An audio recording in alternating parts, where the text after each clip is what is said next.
you know, the coordinator called me up and he said, hey, there's this job. Do you want to do it? And I'm like, fuck yeah, set me on fire. And he's like, esta está loca para la piña, bro. Let's just take her, bro. This one.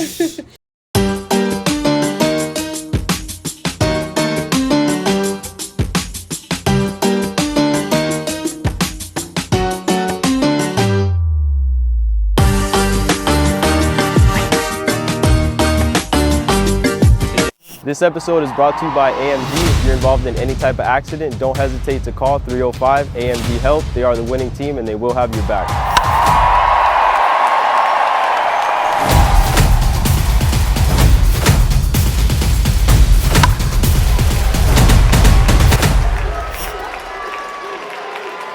We got Yessenia, Cossio on the Miami Hustle. Hey, I'll clap for myself. Hey.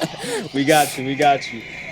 So, thank you for your time, first of all. We know that you're crazy busy and you travel a lot. Yeah. For the ones that don't know, she's been in over 50 TV shows and movies. Movies including the Black Panther. So shout out to the Black Panther. Black Panthers on the table. And then, you know, a lot more movies like Dune. And she's a stunt actress, so she covers in for a lot of actors. And we're going to get to that. But shout out to G-Rod, first of all, because he's the one that connected us. Yeah, G-Rod. Woo! Yeah, G-Rod is the man. G-Rod is he's pretty much in the same industry. But an G-Rod action is an actor. amazing actor. I've loved working with him. He's a fucking badass. I was gonna ask, you've worked with him yeah. on a movie? Yeah. Multiple? Not Couple? multiple, because we just I got you. two bad people in one room. I get you. The energy's too strong. Yeah, man. right. Yeah, so I just want to know, first of all, where are you born and raised? Yeah. Miami, Florida. Yep. Shout out to Miami. Yeah, 305. Hometown. In the Miami Hustle. Yep. And so what got you into being in acting and getting into movies and stuff like that? Oh, man, that's crazy because since I was young, I always wanted to be into the performing arts. When I was about 9 years old, I started like singing and, you know, I want to be a singer. Every time people ask me, what do you want to be when you grow up? I'm like, I want to be a singer. So, you know, I did do a little bit of singing growing up in local churches and stuff like that. But then, you know, something kind of crazy happened in my life, you know, family-wise, where I kind of lost that inspiration and love for doing anything. And then I just started focusing on just working like we all do, you know, stuck in that hamster wheel, regular 9-to-5 job. Mm-hmm. And I was stuck with anxiety disorder and all this crazy mental illness. And I was like, man, I need to figure out what I want to do in my life. And during that time, I started working at this telemarketing center at Sears. And then I started also working human resource. And then I ended up in Best Buy. That was my last job. And I was like, I need a part-time job. So being stuck in this world, 9-to-5, you know, like we all do, and stuck with dreams that I was like, man, since I was a little girl, I always wanted to be in the performing arts. But, you know, we get stuck having to pay bills and, you know, live that life that we all do. And then one day, as I was in Best Buy, I was working in the home theater department because I also worked in Best Buy for Business. You know, I worked a lot with the clients and stuff like that. So I sold a lot of televisions and computers. And then I saw Running in a Loop. I don't know if you guys have noticed, like in Best Buy, that they have Running in a Loop, the same movie and over again to display the television. Yeah. And during that time, The Avengers was on. And I just see like Black Widow and like all these amazing, you know, like superheroes. And I just look at it and I'm like, I want to be, you know, like a stunt woman. I don't know. It just came to me. I'm like, I would love to do that. Again, I had no idea what the hell, how I was. Yeah, how do you get into like that? Nobody in my family has a performing art background. You know, my mom came from Cuba like my dad during the Mariel in the 1980s. Same. They know nothing about... Shout out to your parents. Yeah, for sure. Yeah. And they just know about work, you know, that hustle. And for them, era una locura. It was like, what the hell you mean an actor? It's like, girl, you got to get a real job. You got to be a nurse or something. And then I was just like battling during that time a lot of mental illness. And it was, I think, not just because of what I went through with my family, but also depressed of not living my life. You know, the way I wanted it to, and being stuck. And how do you even get into that, right? Because you're stuck between having to pay the bills, but then I don't have time for my dreams. So I think the reason why I got into, to answer your question, into this field is because I was trying to fight a demon, an internal demon that I feel that we all have. And the only way I knew I could possibly win this fight is if I followed my dreams. And I went for what I loved. And I didn't know that was going to be a win either. I was just like, you know what? I'd rather die trying than be stuck in this miserable life that I hate so much. And, you know, when you hit rock bottom mentally, you're just like, I don't give a shit anymore. I'm going to quit. So I ended up quitting Best Buy. And actually, no, now that I remember, I wanted to quit. They fired me. Shout out to Best Buy. Shout out. Yeah, for sure. That was the best thing they did. Sure. Nice. So they fired me for something that wasn't my fault. It was someone else's, but it came down to, well, we don't know who to fire, so you're both out. And it was the best thing that ever happened to me because during that time I was taking acting classes, but I didn't have time to balance them both out. So that's why I was working part-time in a retail store because I was like, man, I need at least those $250 a month to be able to pay for these acting classes. Yeah. And, you know, I was trying to make ends meet. And I was living in an efficiency with my parents. And it was my mom, my dad, me, living in the back of my grandma's house. And I was sleeping in the kitchen. And I don't feel bad for myself or them, not one bit, because I was happy. We have food. You know how these Cuban families are, and like, el arroz con frijoles nunca faltó. It doesn't like, mess I'm up. telling you, bro, we Oh, could be yeah. living in un puente, like somewhere.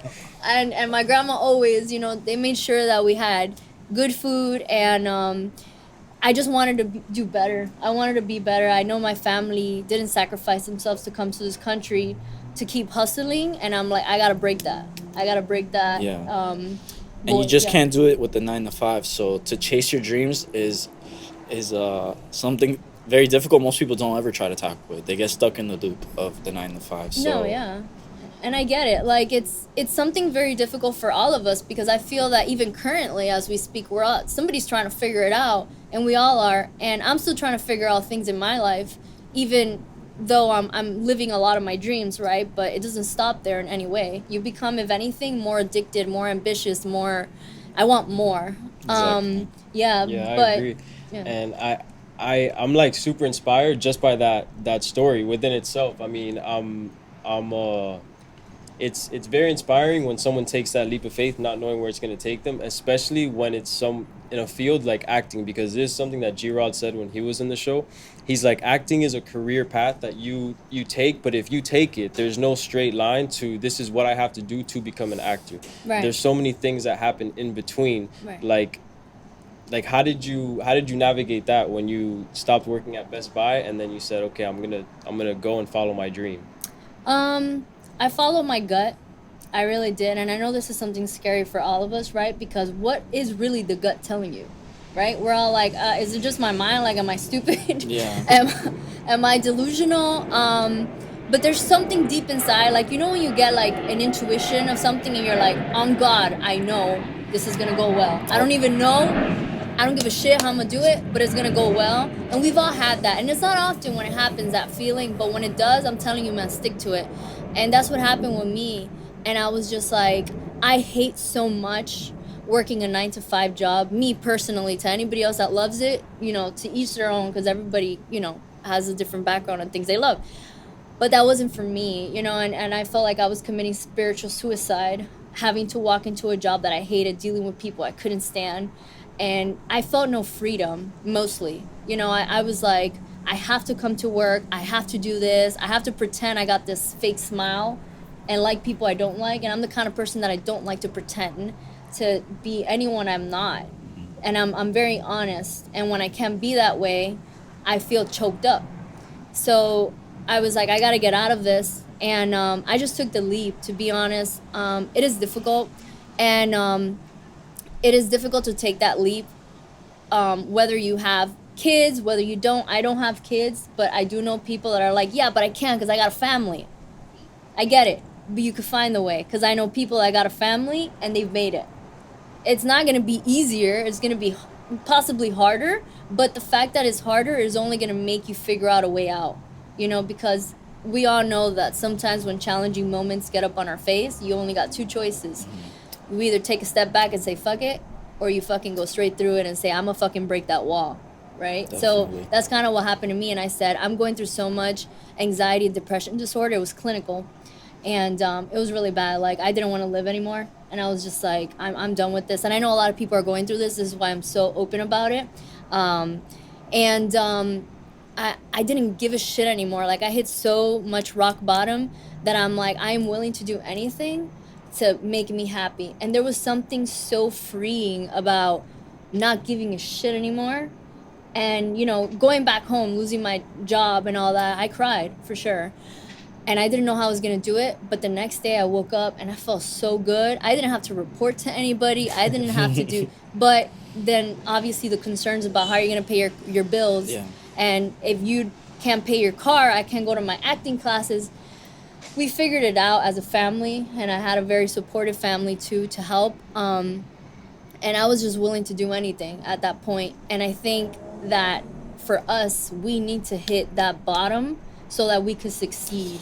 It's crazy that you do have to hit the bottom. You really like, do. Like there's no other way to motivate yourself to get to that next level if you haven't felt that pain, if you haven't Right. felt that suffering. There's no way that you're gonna be as motivated as somebody that has gone through something like that. And that's why Right. they say, "Show me the a great son of a rich man." It's Right. like you haven't had it that bad, so Yeah. you're not gonna be as motivated and as driven as somebody that is showing up to America, doesn't know English, and trying to figure Right. out shit from scratch. Right. So it's like just the immigrant story.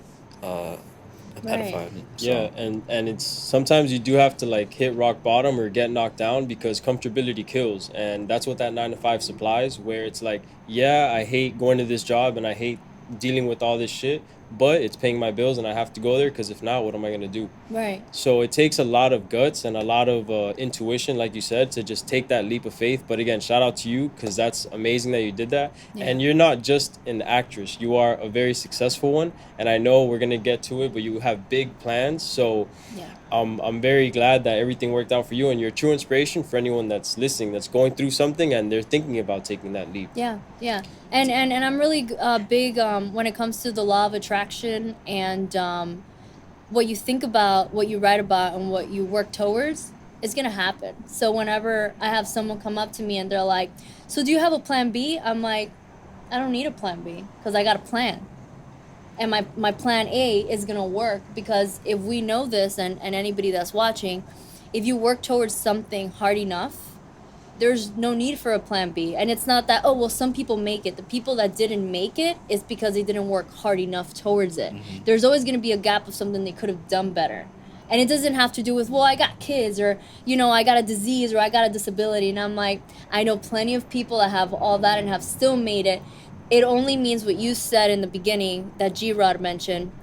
You got to take a different route. Everybody's route not the same. So that's why when people ask me, how do I become an actor or a stunt performer, all this, and I'm like, I can give you the basics of where to train, what you should do, but I can't tell you what journey to take because yours is different from mine. You got a family, I don't, or you got a disability, I don't, or, you know, and but that does not mean in any way, shape, or form you can't be successful. You could be hella successful, just a different route. Yeah. Yeah. It's a long way to the top if you want to rock and roll. Right. So yeah, and it's something I like to add because I feel like this might inspire a lot of people.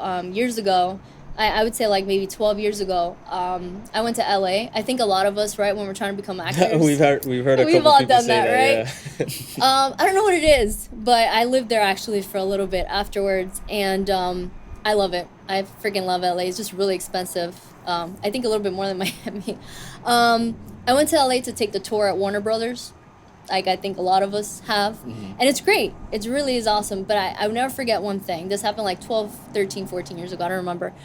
And I remember the person that was driving the car said, so as they took us around the studios, they're like, so this right here is a magical gate. You know, the beginning gate in Warner Brothers? Mm-hmm. And they're like, they say if you touch this gate and you make a wish, it will come true. And we're all like, rolling our eyes like, okay, fine, we'll touch the damn gate. You know, what's going to happen? And everybody touched the gate. They made a wish. And I touched the gate. And my wish was, actually, I didn't wish. I said, I'm going to come back here and I'm going to work in Warner Brothers. When I come back again, Mm-hmm. it's going to be working. Fast forward about, I think it was like 4 years ago now. I got contacted by a producer. I don't even know how he found me because I started doing parkour out here in Miami too. That's how I started as an athlete. Okay. And then I just did it for fun. That's how you started as an athlete? Right. Like you didn't play high school sports or nothing? I did running, that's it. But bro, me tiré, like I'm talking about, I walked into this gym and I was just like, shit, like I saw all these guys flipping and all this shit and I was like, fuck, I'm like, this is awesome. I did everything they'll do is like monkey see, monkey do. Yeah. I didn't know what the fuck I was doing, but I was doing it. And that's the thing about me, like I'm a go-getter. And I never saw the difference of, oh, I'm a woman and he's a man. I never saw that for some reason. And it's because I grew up with my brother and his friends. So I always felt like I was That'll part of the teach you. boys. Yeah, so like I never saw it like, well, I'm a girl, I can't do that. Like, it's like, no, I'm a human, I'm Sure. gonna fucking do that. Yeah. And then little by little, you start learning that there are some things, you know, some advances and that guys do have, you know, naturally. I mean, the truth is the truth for anybody that doesn't want to hear it, all right? Uh-oh. There's a lot of Oh, we're going there. strengths. I'm sorry. I mean, don't I'm give a down, shit. like, Y'all whatever. could DM me if you want, and I'm Uh-oh. gonna fight you. No. But, That took a You'll turn. lose. No doubt. but you know, there's a lot more strengths that men have over women, but it also works the other way around. Now, after when I got into the parkour community, men are just way stronger in their upper body, and they have such an easier time getting height and jumping. Like they could just probably like jump a little bit, make a fucking do a front flip easily. And girls, most of their strength come from their bottom, you know. So anything that had to do with like strength or maybe like jumps, I was always really good. So whatever. Point is that eventually I started training at it as a hobby, and it became an addiction. And my dad, typical Cuban dad, he's like, I'll come back sometimes a little bit hurt, you know, I twisted my ankle, that was on me, I was learning, you know. And then he's like, pero sigues comiendo mierda, I could curse you, right? You Yeah. can do Right. whatever. Pero tú sigues comiendo mierda en ese gimnasio, Yessenia, ¿cuándo tú vas a salir de ahí? Yeah, my dad was just like, you're eating shit, like you're like a 25, 26-year-old woman, what are you doing? Like, Yeah. get a real job. And I'm like, I'm here trying to like He didn't ignore get it, he him. didn't get it. But my grandma during that time, she's no longer with us. She was so excited about seeing my parkour video. She's like, ay, no le hagas caso, que él está loco. That's She's hating him. awesome. Fuck Yeah, yeah. it was my mom's mom. Oh, Nice. sweet. Yeah, so she couldn't stand my dad. And she'd be like, sígueme los videos. And I'll show her, and I'm like, mira, abuela. And I'll show her me jumping around, whatever. And she said, tú sigue haciendo lo que tú estás haciendo. No te Yeah. preocupes, que eres estúpido. And I'm like, all right, abuela. So, you know, and I didn't listen to my dad. My dad meant well. He wants to help you. He meant It's well, all really. love from But him. sometimes our family hinder us, you know? You just can't listen, I'm telling you. So I was like, fuck it, I'm having fun. So I kept going. Out of nowhere, a producer, going back to what I was saying, a producer reached out to me out of nowhere. He said, I found you somewhere in Google, right? Because, you know, sometimes I'll advertise me jumping around, doing stuff, you know, on social media. And he's like, my name is Ryan Winthrop, right? Don't be searching him. Super cool guy. He changed my life, for real. And he's like, hey, there's this show coming up. I can't say the name. And these are the details. Are you interested? And I'm like, fuck yeah, I'm all in. And he's like, yeah, it's like, you know, chase, like running around, stuff like that. I'm like, cool. 4 months later, they're still interviewing me. And I'm like, shit, bro, do these people want me or not? Like, Yeah. How and then many I see a interviews? list of the people that are involved. And I'm like, yo, like, these are, like, highly trained athletes. Like, we're talking about, like, Jesse LaFleur, if you guys ever heard of him, or, like, people in the parkour community, and these are really big, you know, stunt performers, too, and I'm here in this mess, and I'm like, I'm just a girl from Miami. You know what I mean? Like, I'm just throwing shit or doing things, and, you know, but for them, it was enough. I just didn't feel like I was. And next thing you know, I'm in this fucking show called Ultimate Tag on Fox. You guys could look it up. My name was I've seen Dynamite. that. Yeah. That's intense. My name was Dynamite Wow. on it. And That's the it's thing with the kinda- monkey bars, right? Like you're jumping through them. yeah, you're jumping. So they hired.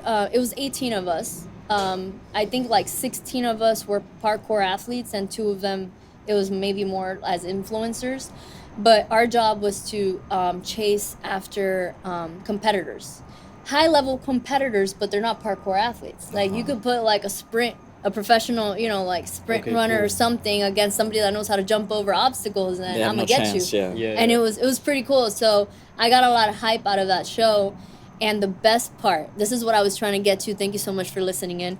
The best part was that I got to invite my parents to come watch me do parkour and get paid for it. Nice. That's amazing. huge. Right? Your dad. So this was the best part when I got home. And I'm like, papi, he's like, a ver, ¿qué pasó? ¿Vas a seguir siendo los brincos eso de mierda? And I'm like, nah, I got news for you. I'm like, so there's this show on Fox, and I want to invite you to come out to LA Nice. because I'm going to be on this TV show called Ultimate Tag on Fox. Yeah. And he just looks at me and he's like, está bien, man, vamos para allá, right? And he shows up there and he just sees me doing my thing, being my character, doing, tagging people out and doing all these cool things and being interviewed, because this became pretty big. And he just looked at me with tears in his eyes and stuff, and then he's like, I'm glad you didn't listen to me.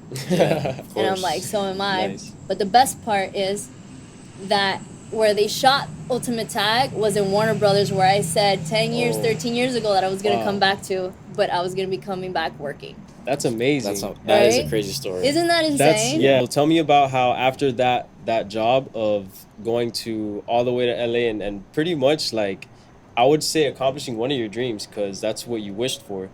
Yeah. What did that lead you to? I mean, that opened up a world of just amazingness. Before that, I was already kind of doing stunts already. I was in the industry. My first, I think, ever TV show for Marvel was The Punisher, season 2. And I went to New York to film that.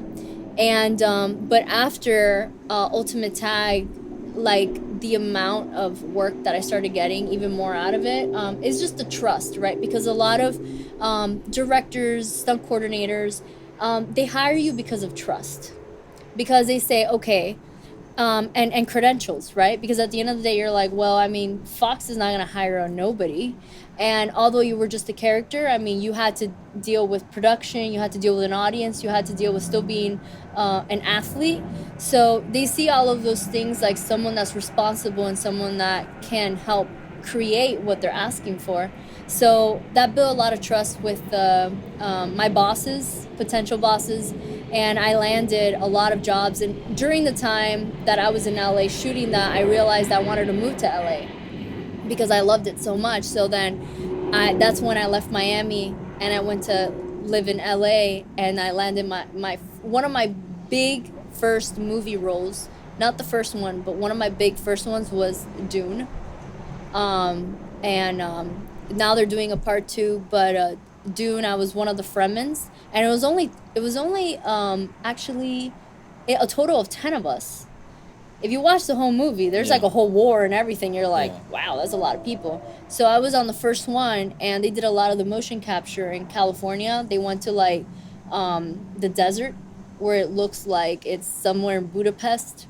And they shot some of the scenes. I'm actually in the very beginning scene, one of the Fremens that walk inside the cage was Zendaya. I always get her name wrong. Zendaya. I was so honored not only to wear that outfit. I knew that movie was going to be huge just when I went to do the fitting. And when I saw that outfit, I'm like, holy shit. I felt like, first of all, it weighed about like 60 pounds. Just the clothes. Just the outfit. It was like really heavy. They had to put like 2 different garments under me to put that because I wasn't supposed to look like a woman. They wanted me to look like, not for people not be able to identify what I was. So like they painted my eyebrows out, everything, and then they put this, what are those things called? Los trapos. Look at me here. The bilingual. Los trapos. Los trapos. You know, like the trapos that y'all I know watching, what you mean by it. trapo, but I don't know how to say that. Los so trapos en la cabeza, whatever. And I'm sure people are laughing right now. Like, who is this girl? Yeah.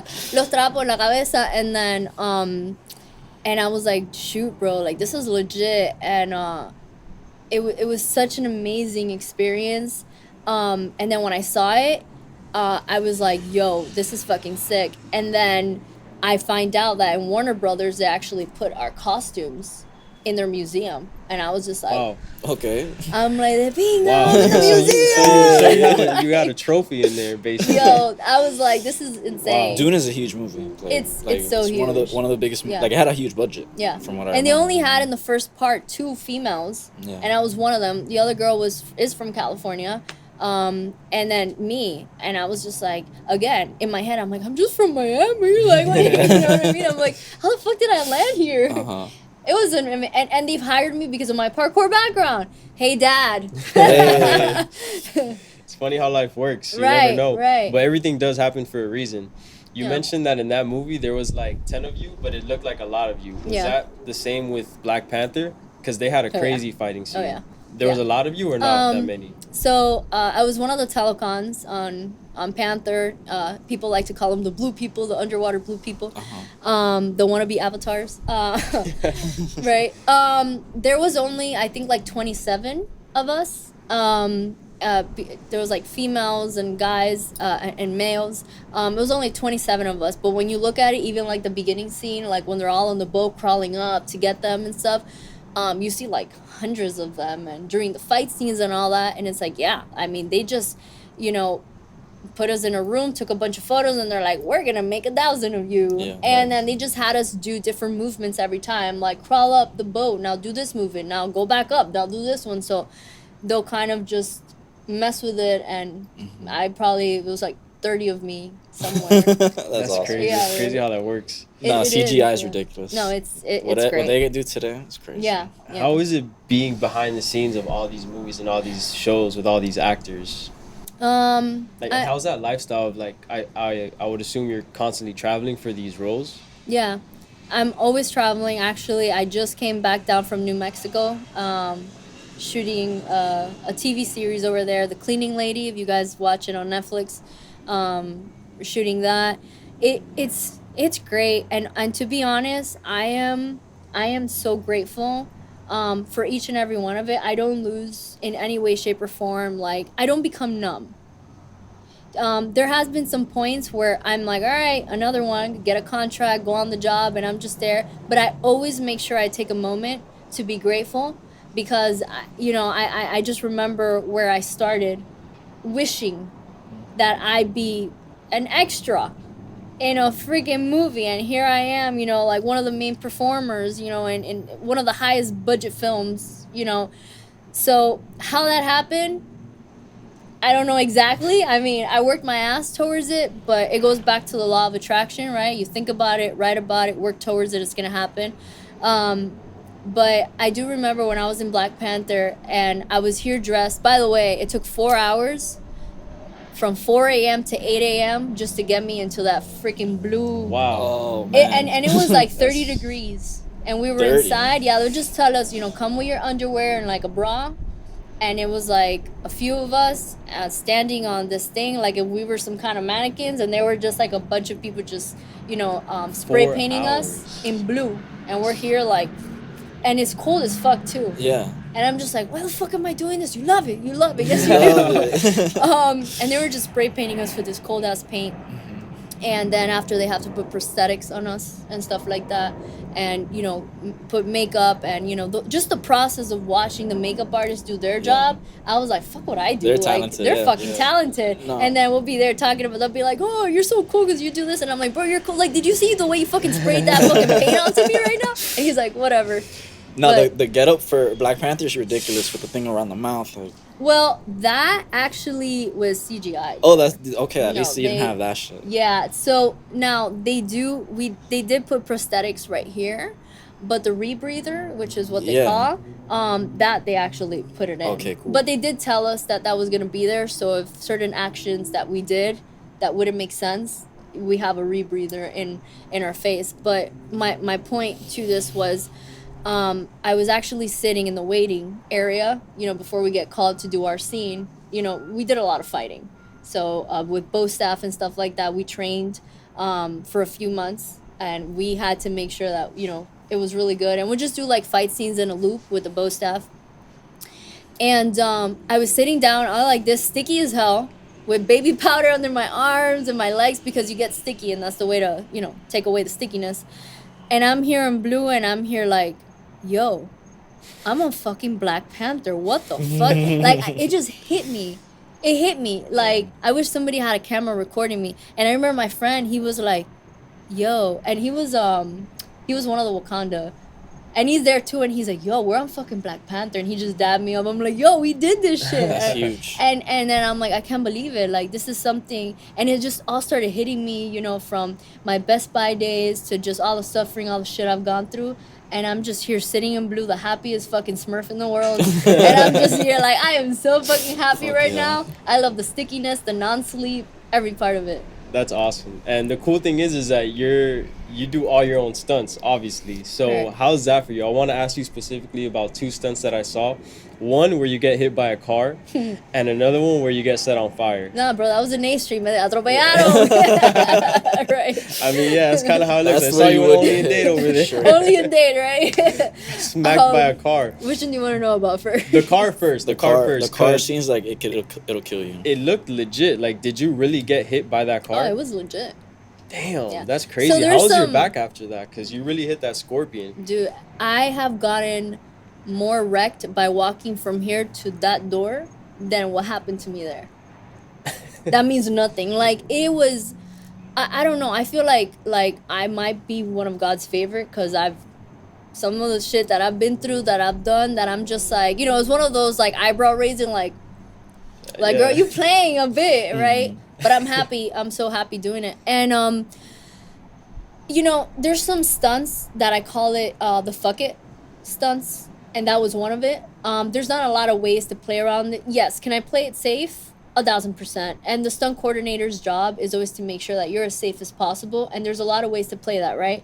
But I'm not scared to fucking, I don't know, like I'm not scared of what could happen, and I don't know if that's a bad thing. Like, of course, I want to be safe, but I have so much trust in my abilities that I know I've seen my body save me when my brain ain't fast enough, because I've fallen off horses before, because the person riding it thought they were like an expert horse rider and they weren't. And we ended up fucking, the horse went up, back down. I went flying over it. The guy wrecked his knees, broke them, and I just rolled out of it. I don't got time to think. You think halfway up there, I'm like, Yessenia, don't forget to go into the roll. Remember what you learned in parkour? No, like, I just fucking went into a roll and stood out of it, and I was like, and they're like, are you good? I'm like, yeah, and he needs a hospital. I didn't think about that, but my body's been there to save me, and I got that trust. That does not mean I'm not scared. And any stunt performer that ever tells you, oh, I did that and I wasn't scared, any dangerous stunt, they're fucking liars. Because I've spoken to any professional stunt performer, I know them all, and they're always scared going into it, but there's a difference between being scared, I don't know what the fuck I'm doing, and being scared, I got this. Because you're always going to have those nerves. The nerves are never going to go away, and they're good. You know what I mean? But when I was going to do the stunt, the coordinator's like, look, we could go about this in so many different ways, and hitting this car, how radical you want to do it, that's up to you. The car is going to go 17 miles an hour, right? Because that we do make sure that we take certain measures. Because there is a speed limit that could definitely send you over the car. And if it goes over 17 miles an hour, you're going to fucking flip over the car. And maybe that's how you get, like, those type of scenes. Like, if the car goes through you and over at even 18 miles an hour, I was going to end up on the trunk. But if you go maybe 14, 13, and it was a smaller car, I was just going to wreck it, you know, to my back. Like, you see a lot of the car accidents from, like, the POV, like, the inside perspective, where you just hit with your back. That's if it's going slower and if it's a smaller car. Now we got, I think it was like a Caprice or something. It was a long car with a long hood. And I'm like looking at it and I'm like, how fast you going? And he's like 17. I'm like,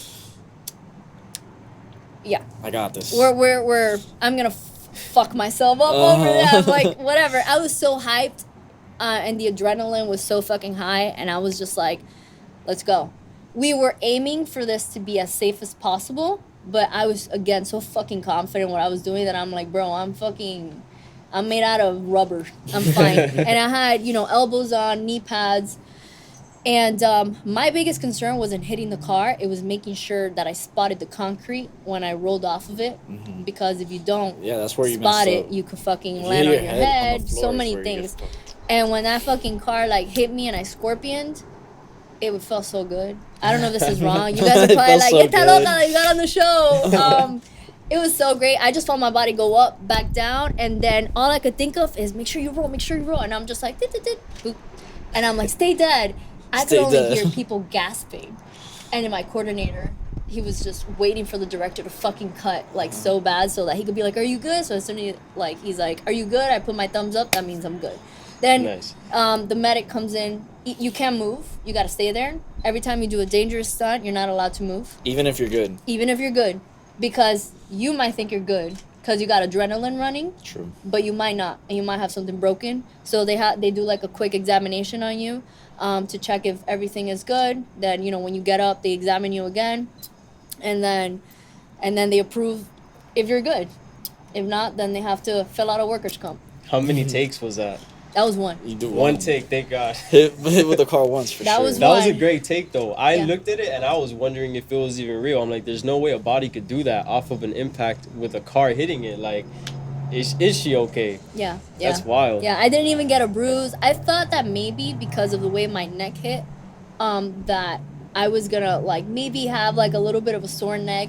When I tell you nothing, like nothing at all. And what was your reaction when they told you that you're gonna get set on fire?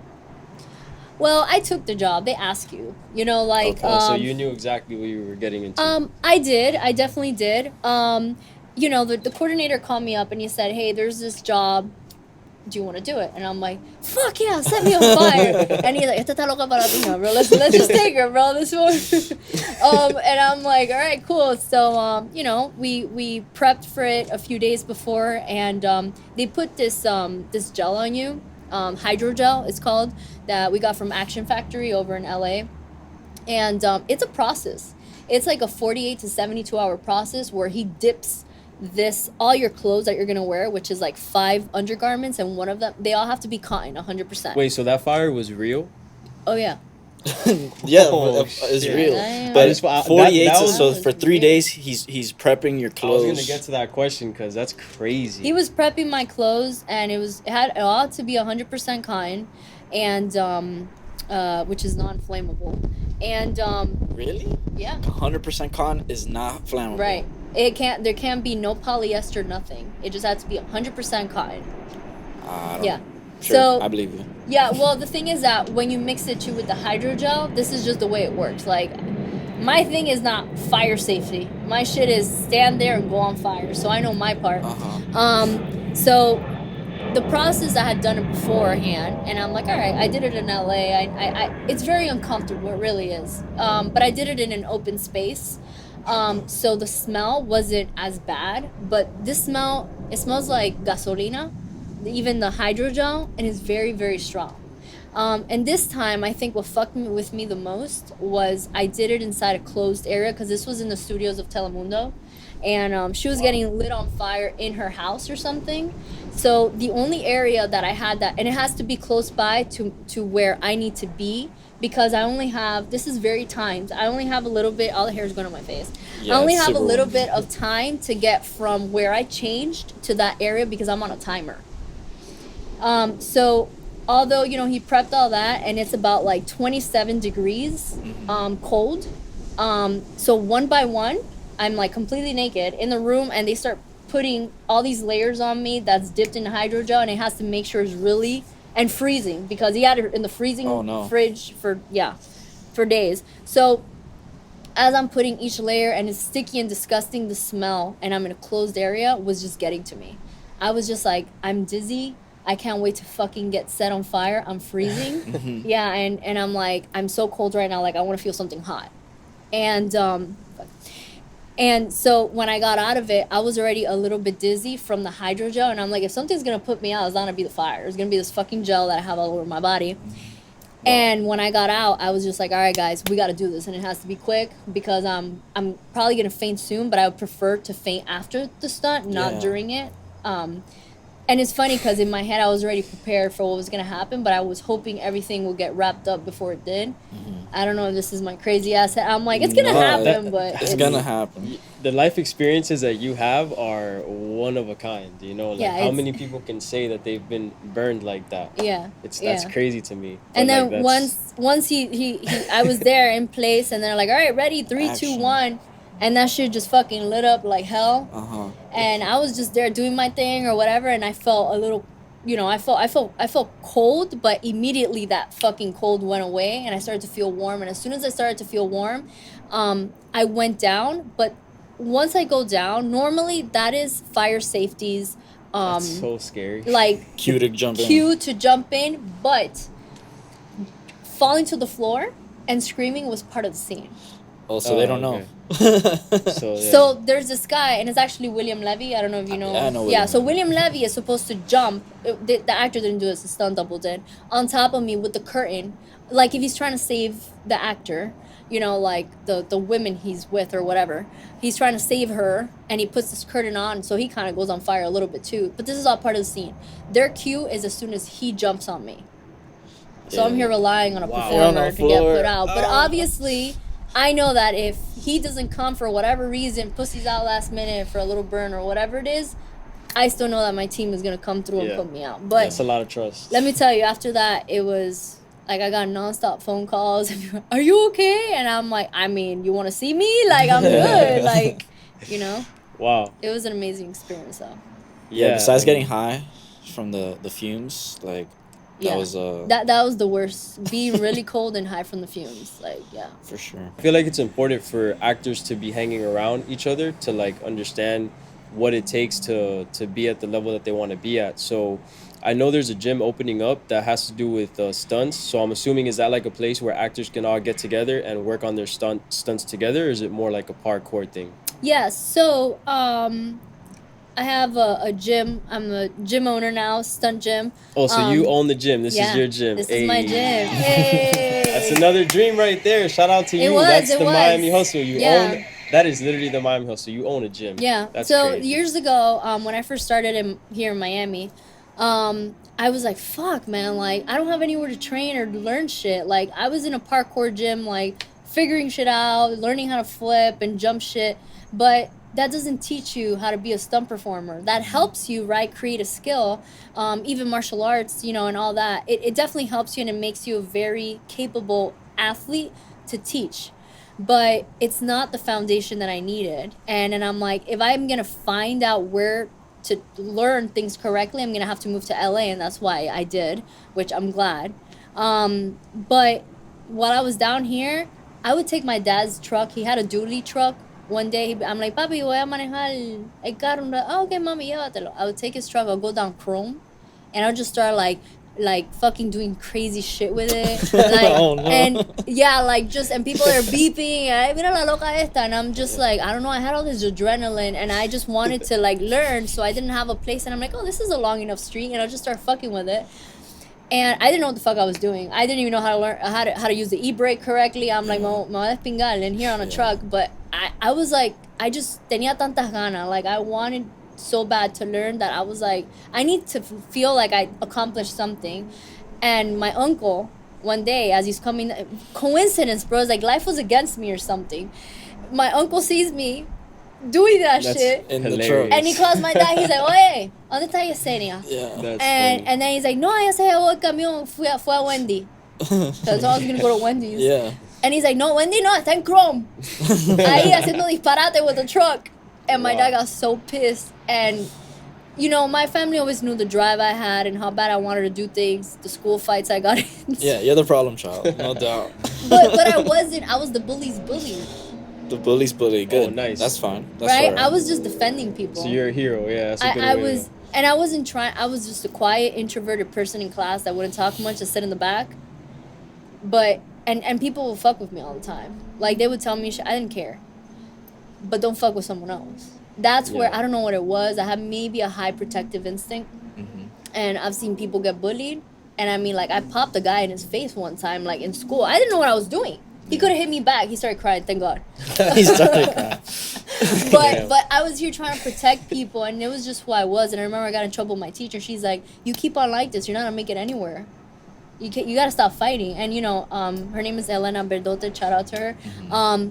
She was great. She really did help me and guide me. But nowadays she sees what I do, and she's like, "You see?" I'm like, "I told you there was a place for me in the industry. Now I learned how to fight professionally. Yeah. But for film." So it was all good, you know. We all have those rebellious moments, and now I'm just a pussy. Like I walk away from situations.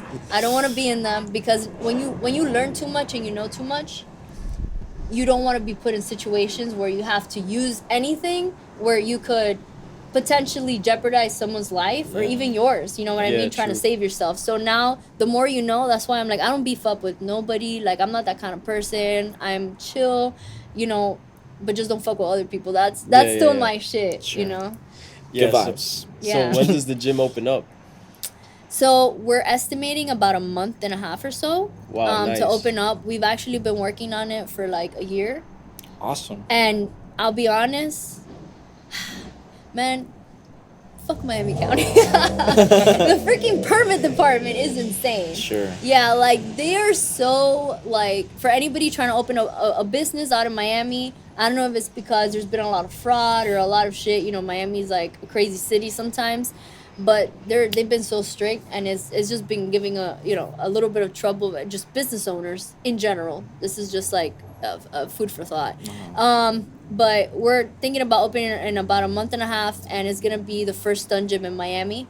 And we're very proud about it. And it's gonna be great because we are actually gonna be teaching a lot of the people and giving people, um, like myself, right, that I didn't have an actual opportunity to learn, not just learn, but learn correctly and learn the right way how to do things, right? Because I would have given anything for somebody to teach me how to properly turn my dad's truck around or how to use the e-brake. And now that we have trained with so many great teams out in LA and in Atlanta, and with so many great performers and coordinators, we want to bring it back to Miami and actually help the film industry and teach people that are trying to get into the industry how to do it the right way and how they could grow out of it. That's amazing. That's super helpful. Yeah. There's no path. When somebody's trying to pursue what you're pursuing, there's really not a path. So when you start looking it up, your place is going to be one of the first things that pops up. So there's Yeah. no doubt in my Yeah. mind it will be super Yeah. successful. Like there's a lot of stunt riders out here Yeah. that they just do it for fun. But what happens when you fall off and you break a leg and you can't ride anymore? The film industry is there, right? Because not necessarily do you have to be like such a skilled rider. They'll probably pay you to ride from here to the corner like $1,000 for the day. You know what I mean? But that's your background, so they trust you. Or maybe gymnasts. There's been a lot of gymnasts that actually switch onto the stunt world because they can't compete at their level anymore, but they're enough for the film industry. Martial artists, same thing. That's great that you take this long path, you get this black belt and all these dance and stuff like that, but then once you're done with that, now what? You're a martial artist. That's great. You could kick someone's ass. You have your safety, but now what? You know what I mean? What are you gonna become, an accountant and a retired martial artist? Is like, this is the people that get into the film industry and actually make a life out of the things that they learned, and they don't have to do it at a competitive level. As long as you know how to do a good jab, cross, hook, and throw some good kicks here and there, even basic level, that's good enough, and be a good performer mostly. Yeah, that's awesome. I feel Yeah. like you're gonna be a great help for all of these people that are trying to find a way where there really is no way. Like at least they can go into your gym and then they're learning a lot, but also they're hanging around those type of people that maybe have a little more experience like you that could somewhat guide them and tell them Right. like, look, this is what could help and this is what, like you said, I can show you the basics and you're gonna have your own path, but even the basics sometimes is a lot. Yeah, yeah. And I'm happy that I was able to kind of pave the way for those people that are coming now that are like, fuck, how do I even get into stunts? Like, what is it? Do I even like it? Or even acting, like I could help people that are trying to get into the industry, the do's and don'ts, and, you know, Is shit there like is that. there a way Miami becomes like a hub spot for like what LA is for like Um, actresses, stunt people, talent? Well, I hope so. Is there potential? I feel like there is. It's just the tax break here sucks. And also it's very expensive to shoot. I mean, it's so expensive to shoot even in LA, and actually LA is not even the film hub anymore. It's Georgia. Oh really? Yeah. Oh wow. So like, they have Trillis Studios out there. They have Trillis Studios mostly all Marvel. They shoot all Marvel. Okay. Yeah, so they have so many different studios there now that because it's so much cheaper to film, and the space, just renting a street if they have to do like a crazy car scene or anything like that. You try to do that in LA, the amount of permits, or here in Miami, you need. I mean, I took a professional camera to South Beach and I was just taking some pictures. And they were just like, "Do you have a permit for that?" I'm like, "You're joking." I'm like, "You're joking." He's like, "No, I could even show you where you could get it. Go to this website." And I'm like, "Bro, go home." Get away from me. What's the gym called? Miami Action Design. Miami Action Design. And then speaking of all the permits and stuff, like again, that's a hustle within itself to own a gym. So what did you have like a mentor going into that, or how did you figure out what to do to be able to own a gym? I figured it out the same way I got into stunts. Nice. I literally felt like I was taking my dad's truck all over again. I swear, getting into this, I had to learn so much because the people that were guiding me, I don't think they meant wrong. They meant well, but they just didn't know, or maybe they were used to the way the system has been. And the thing is that since this is a gym where we're going to be having celebrities and we're going to be having films and productions, there's nothing I could do potentially under the table, and that's not how I work anyways. Like, I like to do things by the book, make sure that things are running correctly, and legally. So a lot of people, unfortunately, when they start their business and they get their certificate of use and stuff like that, they're like, yeah, this is a restaurant, but it's an exporting company, bro. That's like 30 days you're running your it's like, you could do that, but then they're going to shut you down once the first inspector comes in. So it was a lot of learning along the way. And then the people were just like, "Oh, just put exporting company. It doesn't matter. Like, you'll have that, done quickly. You start your gym." And I'm like, no, because once the inspectors come in, then you have all of these questions that you don't have an answer for. So do things the right way, man. And it's going to take longer, but it's going to get you in the right path. And then you don't have to worry about shit. Yeah, definitely. That's awesome. So I know you got big dreams and big goals, and that's going to be a story within itself, because we like to document success stories. So hopefully we have you back on a couple months or a year, whenever you feel comfortable coming back on. What are your big goals and big plans these next like 12 months and just going into your career? So I've been doing stunts for like 10 years now, since 2013. And I started off as an actor. I've been doing acting for 16 years. So as an all-around performer and being in the industry and seeing what it entails for you to be where you want to be, I feel like I am more than ready to be where I want to be. And what I'm pursuing right now is action acting. So I'm transitioning more into the acting world myself, but I want to be able to do a lot of my own actions. I always wanted to be a capable performer. I didn't want to be the kind of person that they had to hire a running double because she can't run. Actually, that is real. I'm sure that's very common. Wonder Woman had a running double. Gal Gadot can't run. She could run, but she had a superhero running double.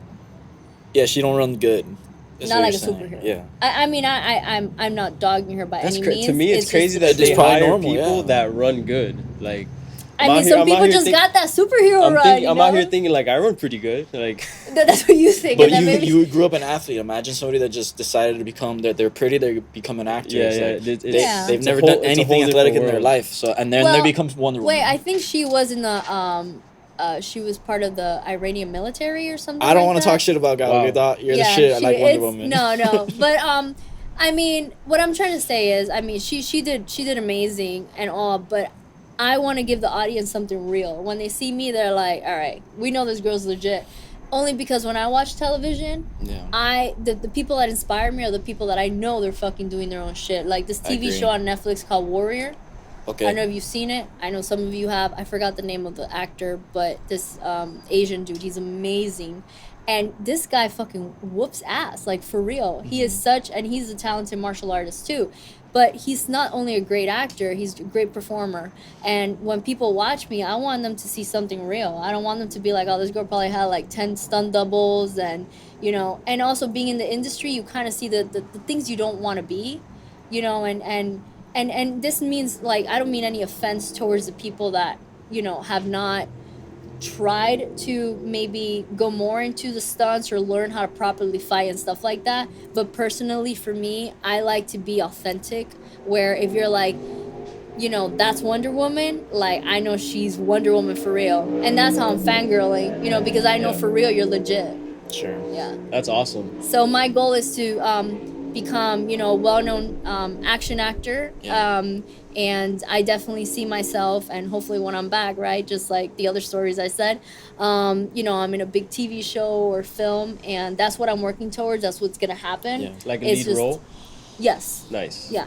And I definitely have a lot of things working towards that. It's just a matter of being in the right place at the right time around the right people, having a good network of people, because talent isn't enough. Yeah. Like, talent will get you to a lot of places, but it's not going to get you to the destination. You need to have a good network of people around you, and that's how you build the life that you want. Definitely. Yeah, I agree. You're definitely on your way there. Hopefully, it happens sooner than later, Yeah. but it's definitely gonna happen. I feel like you've built up your own credentials, and then you do have the talent. So I agree with what you said. And again, you're aware of it. It's all about the time and the place. Eventually, it will come to fruition, Right. and it's gonna be awesome. Thank you. I trust patterns a lot. So it's just the pattern of life. It's like Sure. I've seen the things that have happened and where they've led. And I'm just like, obviously, the bigger things become, the harder they become. But again, it's the law of attraction, it's a pattern, and history repeats itself. So And let me just say, if anyone deserves a lead role, it's Yessenia. She's Hey. out here getting hit by cars. She's getting lit on fire. Like, what? Yeah. What more do you want? Like, and she's a great speaker, as you see this podcast. I could fight. And she can fight, and she can defend, and might as well be a superhero, right? Right. Hero, Like a real hero or one. villain? You're And anti-hero. Anti-hero. I like Oh, it. okay, That's okay. better. I'm a Deadpool That's fan. better. nice, Awesome. nice. I'm a Deadpool fan. And then the last question that I like to ask everyone is, what does Miami mean to you? Miami. Damn, you just always had to hit it with like something hard. Nah. I was doing so good. It's I mean, the we common last question. Yes. Yeah. Wow. I'm trying to see, because I talk a lot, obviously. So I'm trying to see how I can sum this up. What Miami means to me is like You don't have to sum it up. You can no, yeah. let us know I'm what Miami trying means to to you. I'm trying to It's- word it where I don't sound retarded either. Fuck, I'm stuck. It's just identity. I don't know how to explain that. So like, I feel like it's who I am. It's in my blood. It's more than just a city, because of the culture, because of who I became and who I'm becoming, because of the people that I've been surrounded with and learned from. I feel like it has created a person in me that I didn't think ever that I could become. And I know that for some it's just a city, but this city helped me become who I am today, because of the people in it. And there's something about this city that is magical. Anybody that wants to talk shit about it, they could. But every time I travel to different states, I don't feel that same energy, that same vibe, that culture. And I think it's because it's so diverse. I love that. And I also love the air here is actually really nice. I went to New Mexico recently and I couldn't breathe because of elevation. So, but it's just, I don't know. Like I feel more of myself. I feel like this is why I want to help this city grow, because I feel like I need to give back after everything is done for me. So this is the way of me giving back, is just helping people to fulfill their dreams, whether it's coming to my gym or listening to this and being like, damn, like I took something from it, you know? Yeah, I'm sure anybody listening to this episode took a lot from it, from beginning to end. Your story's been amazing, and we're getting to know you now in this first episode, but you're going to come back when you are a lead actor or when you tell us how great the gym is going, and we want to keep documenting your success, because clearly you have it in you. Yeah. And you're the type that you're going to overcome anything that gets thrown your way. So again, thank you for your time. We're excited to have this episode with you, and then to continue to follow you and your journey. Yeah, definitely. You guys could check me out, Yessenia Cossio official on Instagram, and hit me up. You guys got any questions? I'm an open book. I love to help. I'm very supportive. I'm just like, you know, like your neighbor, basically, you know. Hey, I need some sugar. I got you. Yeah. Yeah. Excited to see what else you're gonna be in. I know. It's gonna be great. I'm excited Yeah. too. Thank you guys for Yeah, having and me. the gym next month, right? The gym, yeah, we gotta Shout check out it out. again. What's So the name? Miami Action Design. I just started his Instagram.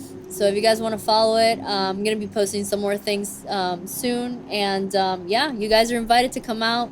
And when I have the grand opening, you guys are gonna be there. Please. Yes. Yeah. Yeah. And 100%. it's gonna be great, man. It's gonna be a lot of fun. Of course. Awesome. Big things coming. You already know. The hustle Yeah. continues. Hey. Until next time.